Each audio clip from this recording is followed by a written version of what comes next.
10 de la mañana, 3 minutos. Estamos recibiendo con mucho placer a Cristina Hernández, nuestra fisioterapeuta de cabecera. ¿Qué tal, Cris? ¿Qué tal? Buen día. Buenos días.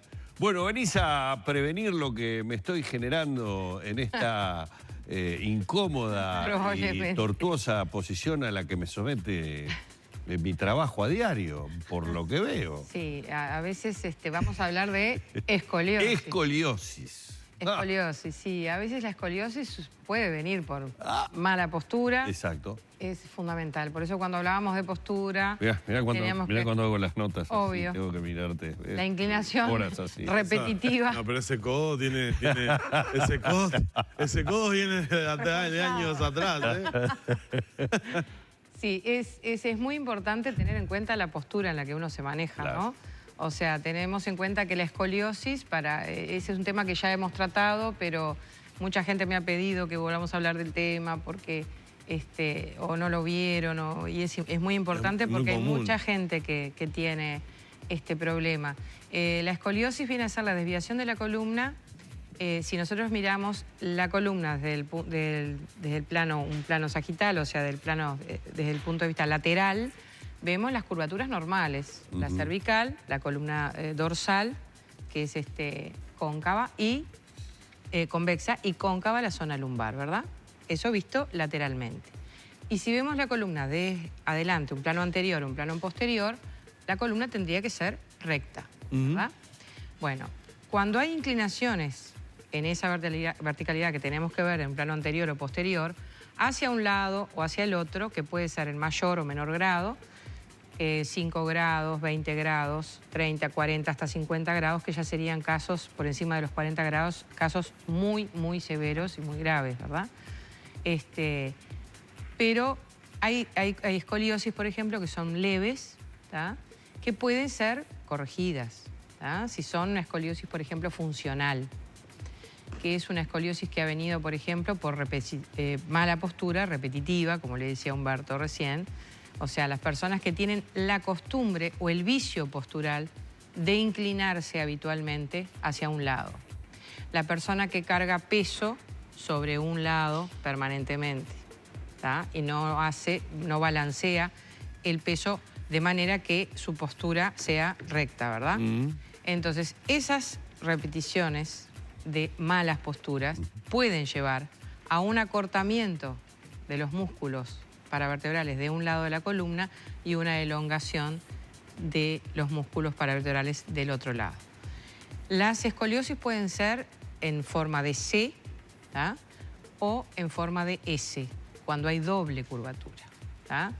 El origen es muy variado, inclusive hay escoliosis idiopáticas, o sea que no se conoce el origen. Puede ser también congénita.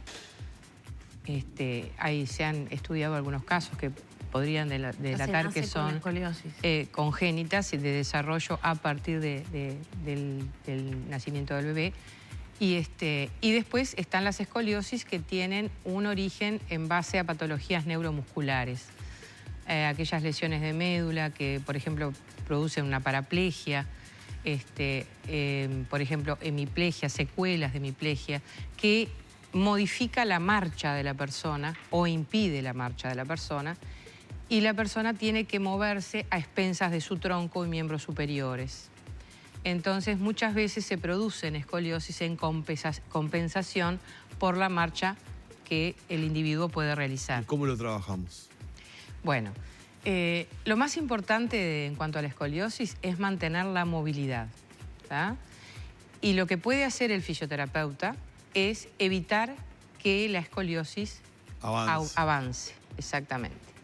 Entonces, en las escoliosis que son muy leves y donde no hay rotación vertebral, con ejercicio de manera que podamos compensar la flexibilidad de los músculos paravertebrales a ambos lados de la columna, puede haber una rectificación y puede revertirse. En el caso que hay una rotación vertebral y que ya es un grado más importante, lo que el fisioterapeuta hace es tratar de mantener la funcionalidad y evitar que avance, como decía recién. En ningún caso se resuelve con intervención de otro tipo.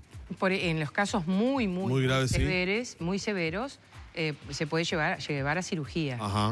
Eso va a depender del médico, va a depender del tipo de paciente, de la edad del paciente, o sea, Claro. un montón de Pero factores, ¿verdad? eso ya es ubicándolo en un punto extremo, digamos. de Exactamente, situación. en un punto extremo. ¿Qué ejercicios se pueden hacer? A ver, Y bueno, el yo caso traje C, me dicen. ¿Cómo? Para el caso C. Para el caso de la escoliosis C, Ahí va. tenemos ejercicios y la producción... ahí va. Ahí está. Tenemos, por ejemplo, ejercicios donde podemos adelantar una rodilla, retrasar un brazo y movernos en contraposición a la curvatura. O sea, acá la persona, lo primero que me importaría es decir que la persona tiene que consultar con un profesional, porque Claro. los ejemplos que vamos a dar ahora Saber puede ser qué que no tipo- sea Claro. la escoliosis que la persona padece. Claro. Puede Ahora ser hay la que saber qué escoliosis tipo de escoliosis. cóncava a la izquierda o cóncava hacia la derecha. Entonces, estos son ejemplos para que la persona pueda ver qué factibilidad hay para hacer ejercicios. Esto, por ejemplo, adelantando el miembro superior derecho, se flexibiliza el tronco en un lomo de gato, comúnmente llamado lomo de gato. Acá se hace una extensión y una rotación de columna hacia un lado y el otro, siempre con el miembro inferior adelantado. Y a no preocuparse aquellas personas que, por ejemplo, no pueden colocarse en cuadrupedia o cuatro patitas, como decimos habitualmente, porque hay ejercicios para escoliosis que se pueden realizar o sentadas o frente a un espaldar, ¿ah? De pie. Acá, por ejemplo, es un ejercicio para una persona joven que padece una escoliosis de pronto no muy severa y puede, con estos ejercicios, evitar su avance, ¿verdad? Pero lo más importante, por ejemplo, ¿ven? Ahí está, ahí tendría la persona una escoliosis con una concavidad a derecha. Entonces hace el movimiento opuesto. Después ahí hay una plancha, ¿tá?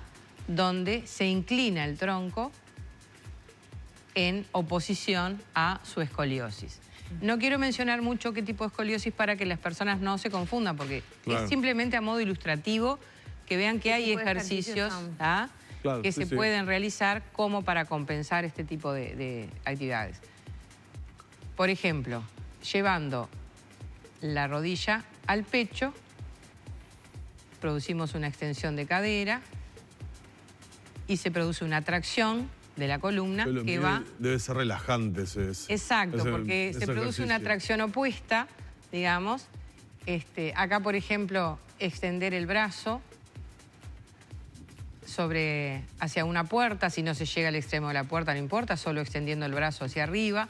Vamos a traccionar la columna hacia un costado, ¿verdad? Esto además hay que tener complementación de ejercicios de fortalecer y tonificar los músculos. Sí, Aparte. es importante que... dos cosas importantes para aclarar. Una, que necesitamos también fortalecer músculos de miembros inferiores, ¿tá? Y de brazos. Porque generalmente cuando las personas tienen debilidad muscular en miembros inferiores, todos los movimientos de desplazamiento o de levantar peso con sus brazos y qué sé yo, lo hacen a expensas de su columna. ¿Ah? Entonces, teniendo una musculatura de miembros inferiores o brazos un poco más tonificada, vamos a usar los músculos necesarios para esos esfuerzos, evitando el esfuerzo de la columna. ¿Ah? Una persona, por ejemplo, que trabaja haciendo movimientos repetitivos de arrastrar determinadas cosas, que su columna se mueve siempre en el mismo sentido, por ejemplo, las personas que trabajan en la construcción, personas que de pronto en algún taller, los odontólogos, por ejemplo, que trabajan siempre inclinados para un lado. Hay muchas profesiones en que la postura incide sobre el futuro de esa columna. Entonces, lo más importante es fortalecer el resto de su cuerpo, también tonificar abdominales, porque los abdominales son la contención de la columna. ¿Ah? Entonces, que uno con sus músculos pueda evitar que la columna se vaya más allá de sus posibilidades, evitar esfuerzos y, sobre todo, hacer ejercicios simétricos. ¿Ah? Por más que tengamos una escoliosis en C, ¿tá? Cóncava a derecha, yo voy a hacer extensiones hacia la izquierda, pero también voy a hacer los otros. Sin traccionar demasiado, de pronto vamos a mantener más segundos en la posición estática para el lado, tratando de enderezar esa columna que hacia el otro lado, pero siempre es conveniente hacer ejercicios simétricos. Bueno, muy bien, vamos a agradecerle a Cristina. Yo mientras ella iba haciendo trataba de acomodar acá más o menos todo. Y Sí, una cosa muy habitual que es importante. La gente que se sienta a mirar televisión apoyada en un posabrazo. Exactamente. Ahí está. Todo el tiempo. Sí. Entonces, bueno, cambiar el posabrazo habitualmente y sobre todo hacer ejercicio. O la orientación de la mesita de la tele. Sí, sí. Algo que hay que tener mucho cuidado con los hábitos posturales, porque a la larga nos pueden traer problemas. Obviamente. Muchísimas gracias, Cristina. A ustedes, un placer. Cristina Hernández, fisioterapeuta, hablándonos en esta mañana de la escoliosis.